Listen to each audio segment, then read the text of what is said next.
Alright guys, today we have a 2004 Toyota Camry. This car does not want to start on a high temperature on like a hot day, or when the car is nice and hot it will not start. The problem is this coolant temperature sensor here is faulty. What it's doing is giving a fault signal to the computer, and that's keeping the car to shut down. And this sensor is, if you have a 4-cylinder Toyota Camry, this right here is the oil pressure sensor. I'm gonna just remove this so we can see. Right back of this, you're gonna see another connector, just like this one right here.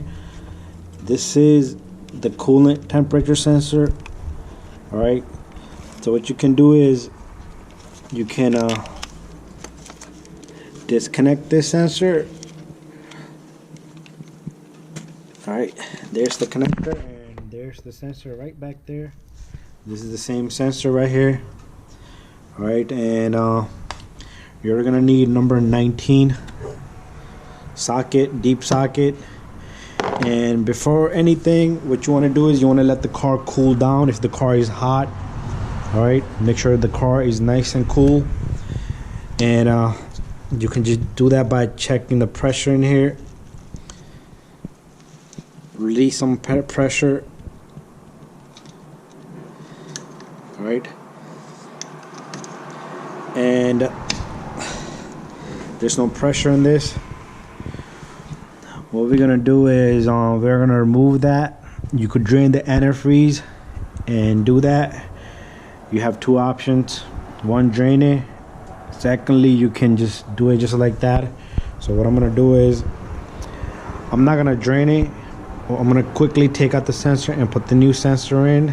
You're gonna see some of the coolant drip. That's no problem. We'll just blow some air to clean that off, and after that we'll top off the antifreeze. So let me go get my tools and we'll get ready and do this. I have tools here, but I want to put my camera to stand here so we can see what I'm doing. Alright guys, so I'm gonna be getting back here. I'm gonna be removing that sensor right there, back here. So what you do is you take your socket with the wrench. You're gonna loosen that sensor. Some of the antifreeze might come out.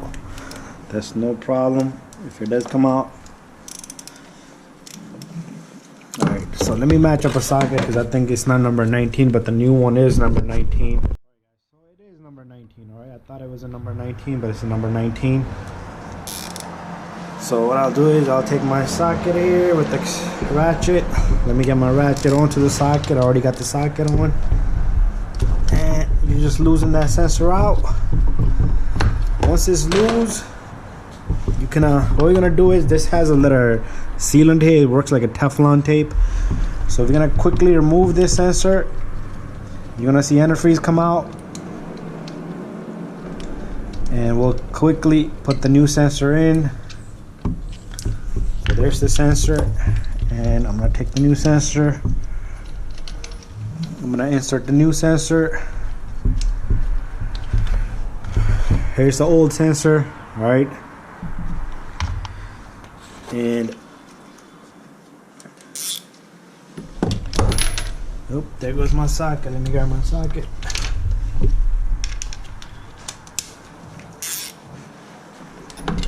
So if you're having a problem with the Toyota Camry, sometimes it doesn't want to start and you have to let the car cool down, then it starts.